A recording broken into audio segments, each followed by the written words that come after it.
Chris. Thank you both. Chris Mason, BBC News.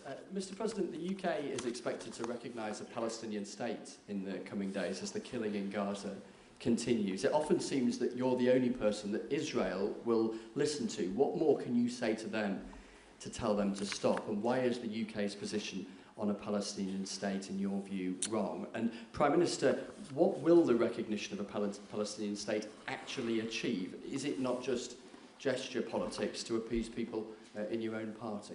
Thank you both. Well, Chris, let me just start with that, because we discussed this amongst other things. We had the best part of an hour, I think, upstairs earlier today, just one-to-one, going through a number of affairs, world affairs, in private. And we absolutely agree on the need for peace and a roadmap, because the situation in Gaza is intolerable. The hostages have been held for a very, very long time, and they must be freed. And we need aid to get into Gaza at speed. And so it's within that context of a plan for peace, which we're working hard on, which not only did we discuss this morning, but our two teams have been working together on, that the question of recognition needs to be seen. And so it's part of that overall package which hopefully takes us from the appalling situation we're in now to the outcome of a safe and secure Israel, which we do not have, and a viable Palestinian state. Thank you.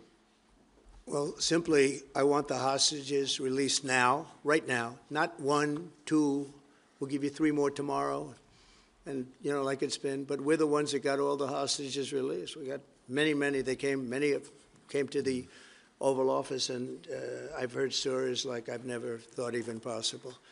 There was no humanity, no anything. I said to them, I said, was there any warmth shown during this stay? Like they offered you a little extra meal, they gave you a little smile, and they said, don't worry, you'll be okay. And every one of them said, not even a little bit. Amazing, you know, to think that during this stay, long stay in some cases. We had a man the other day, 451 days he was there. I always ask that question. And was there any warmth shown? Just a little word of, you know, encouragement. And the answer is every time, absolutely not. I'm shocked to hear it, because in the worst cases, there's always somebody that comes through. We have to remember October 7th, one of the worst, most violent days in the history of the world, not just there, the history of the world. And I got to see the tapes, and I wish I didn't see them, actually. But I got to see them. And I want an end. I want the hostages released. And I think it's going to be okay. But it has been a brutal period of time. But this has been going on for a long time. This is not something that's over the last year, 2 years. But this has been for decades and decades. But we want it to end. We have to have the hostages back immediately. That's what the people of Israel want. They want them back. And we want the fighting to stop. And it's going to stop. But a lot of bad things. You know, Hamas said that they're going to put the hostages up as bait. They're going to put the hostages in front of any attack. And that's pretty brutal. We haven't heard that one in a long time. So we have to remember that. So I have a disagreement with the Prime Minister on that score. Okay? One of our few disagreements, actually. Great. Can I take Jack from The Sun? Jack. Thank you both. Jack Elson from The Sun. Mr. President, in the 9 months you've been in office, you've been